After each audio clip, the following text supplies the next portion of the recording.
Ano ba talaga ipagpapatayan natin dito?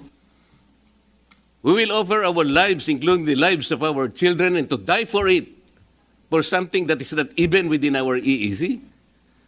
Ang gawin natin po para madali, i-give up natin yung KIG. Tama bang premise yung wala si EEC natin, so ipamigay na lang natin, i-give up na lang natin, referring to the Kalayaan Island Group, Dr. J? Well, una po, no, hindi po totoo yan na wala tayong EEZ. No? Mula pa 1978, nag-issue na si dating President Marcos ng presidential decree na ini-establish nga yung ating exclusive economic zone. No? So 1978 yan. Noong 1987, doon po sa ating constitution, inulit po, nandun po no, ang ating EEZ. And in fact, pinalakas pa yon dahil ginawang duty ng state, no, ng gobyerno, ng pamahalaan, na pangalagaan itong ating EEZ, lalo na lahat ng likas yaman dagat natin dyan. Tapos, lahat po ng batas natin na sumunod sa 1987 Constitution, lalo na yung Fisheries Code, yung Mining Code, lahat po yun, tinutukoy ang EEZ bilang location nga ng ating mga likas yaman dagat, no? Whether it is fisheries o kaya minerals and petroleum, nandun po yun. Kaya ito pong RA 12064, yung ating Maritime Zone Act na ginawa last year, Opo. actually pinapatupad din, pinagpapatuloy.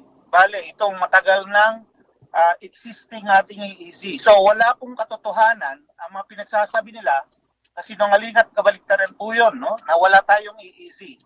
No?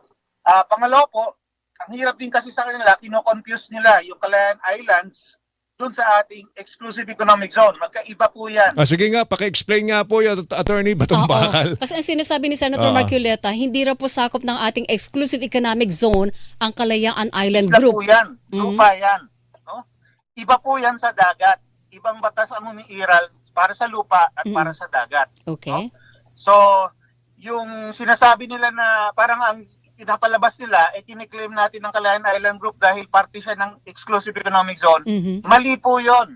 Never pong naging basihan yung EEZ para maging claim natin ang Kalayaan Island Group. No? Yung Kalayaan Island Group po, una, kaya tayo nandyan, kaya atin yan ay matagal na nating na-occupy yan at trinato bilang parte ng ating bansa. No? So hiwalay ang basihan yan doon sa ating exclusive economic zone. So hindi tama. Anong pananaw po niyo doon sa sinabi ni Senator Marcoleta? Ipamigay na lang daw po natin para mapadali ang usapin. Ano pong klaseng posisyon yun? No? Una, kinalala na meron tayong exclusive economic zone. Hindi lang sa domestic law, no? Yung batas ng Pilipinas, kundi sa international law din, ayon sa UNCLOS. No? Dahil nauna nga yung establishment ng EEZ natin under PD 5096 noong 1978, nauna pa nga yan dun sa UNCLOS na noong 1982 lang binuksan at nagkabisa noong 1994. So kumbaga, nilabas na nga natin sa domestic law tapos ni-recognize na sa international law at tapos na-vindicate pa yan noong 2016 South Chinese Arbitration, no? Kinilala yan ng isang international tribunal. So, kinilala na nga at lahat, tapos sasabihin mo, ipapamigay mo? I mean, anong klaseng kahibangan yan, di ba? At hindi lang naman ang Pilipinas ang kumilala dyan. Marami ding ibang bansa, kaya nga tumutulong sila sa atin, nagbibigay ng mga assistance and security assistance, kaya nga nagdadatingan na lahat-lahat, mula US hanggang Japan, hanggang Europa, no, nag-offer ng assistance sa ating Coast Guard at Navy, kasi nga kinikilala nila na meron tayong karapatan dyan sa ating exclusive economic zone. Tapos ipapamigay mo, di ba? Kahibangan talaga yon. Okay.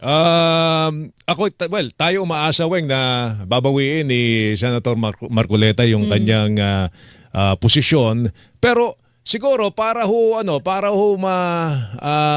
magkaroon ng larawan ng ating mga kababayan, ano ba kung ipamigay nga natin 'yan? Ano ba ang mawawala sa atin? Ano ba merong mga likas na yaman diyan sa Kalayaan Island Group, Attorney Batong Bakal? Well, una po ang mawawala sa atin siyempre pangisdaan dahil yun yung pinakamahalaga sa exclusive economic zone, no? At yan sa ngayon, inaagaw na nga ng China dahil pinapadagsa niya yung kanyang mga fishing fleet hanggang dito sa malapit sa ating baybayin sa Pangasinan at Zambales, no?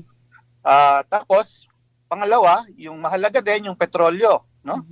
Sa ilalim po yan ng EEZ, doon sa tinatawag nating continental shelf, yan po, ayon sa batas, lahat po ng petrolyo na matatagpuan sa loob ng ating 200 nautical miles ay para sa atin, no? So, i-give up mo yan, no?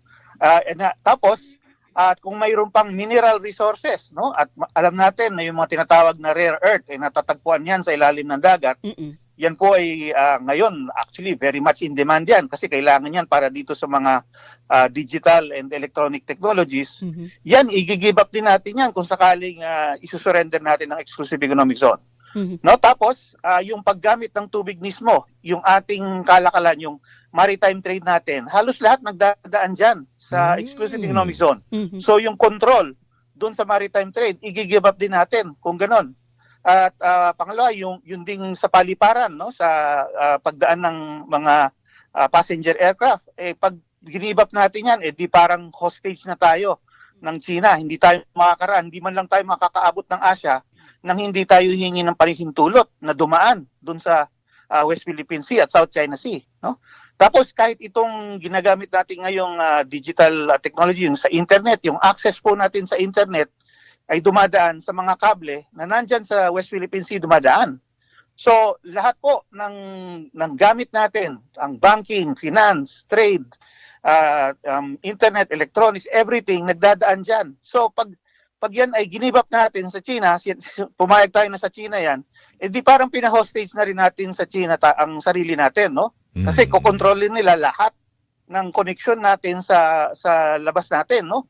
Ang connection natin sa Asia, Southeast Asia, lahat dadaan dyan eh. So parang ginibap mo yung control ng sarili mong access sa kanila. Kaya hindi talaga ako makapayag dun sa idea na at yung sinasabi nila na ibigay na lang natin para wala na lang gulo. Pero Atty. Jay, specifically dito po sa Kalayaan Island Group, mayaman po ba talaga ang karagatan sa ilalim nito? Yung pong paligid ng Kalayaan Island Group po ang pinakamahalaga dyan dahil matagal na nga, no, lalo na dun sa mga babaw na parte, dyan po nabubuhay ang mga pangisdaan dahil marami pong coral reef dyan sa buong Kalayaan Island Group. Kasama na yung sa Reed Bank, no? Kasi maraming mabababaw na lugar. Napakayaman po ng pangisdaan dyan noon. Ngayon, inuubos po nung kabla. No? Kaya po yung ating mga mangisda sa Pangasinan, sa Zambales, sa Mindoro, diyan po sila napupunta para makakuha ng mga malalaki talagang at high value na species. Ngayon hindi sila makapunta ron dahil hinaharang lagi sila nitong China. Pero may napapabalita bang petrolyo sa ilalim ng KIG? Yung po ang hinahanap pa natin sana, no? Meron na tayo natagpuan doon sa kumbaga upper north east part, yung upper, kung imagine niyo yung mapa, nasa upper right corner po yun. Nung Kalayaan Island Group area, nandun po ang Reed Bank. Yun po yung matagal na nating may na-discover tayong gas field na sana ipampapalit dun sa Malampaya. Pero tung 2010, ginawa na natin ng ng service contract, pero hindi pa rin matuloy-tuloy dahil nga po sa interference ng China. Ngayon, yung last week ba yun, merong inanunsyo na natagpo ang isa pang gas field. Nandun po, mas malapit dun sa existing nating Malampaya gas field. That is between the area of the Kalayaan Island Group at saka Palawan. Pero dahil nga po doon, bali pangalawang major gas field na yon, kumbaga napatunayan na maraming natural gas dyan sa area na yan. No? So yun po yung basehan natin bakit nasasabi natin talagang yung area ng Kalayaan Island Group, lalo na sa pagitan niya at ng Palawan, yan po ang mayaman sa petrolyo. Huwag pala natin dapat ibigay yan. Oo, talagang Atty. hindi. Jay.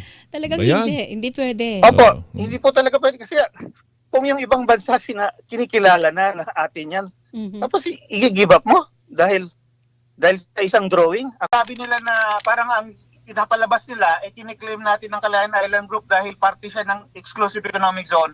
Mali po yun. Kaya atin yan ay matagal na nating na-occupy yan at trinato bilang parte ng ating bansa. Membro ng Congress si Marcoleta yung pinasayan. Okay. So ano dapat alam niya, the West Philippine Sea refers to our maritime zones. Ang maritime zones natin, 200 nautical mile from our archipelagic basin plus the territorial sea of our islands outside the 200 nautical mile. Dapat alam niya, the West Philippine Sea refers to our maritime zones. Ang maritime zones natin, 200 nautical mile from our archipelagic basin, plus the territorial sea of our islands outside the 200 nautical mile. Justice. Klaro yun. Oh. Tahin niya lang yung batas. Pagpapatuloy po ng Presidente ang kanyang polisiya na ipaglalaban natin even an inch of our territory ay hindi po natin isa-surrender sa anumang foreign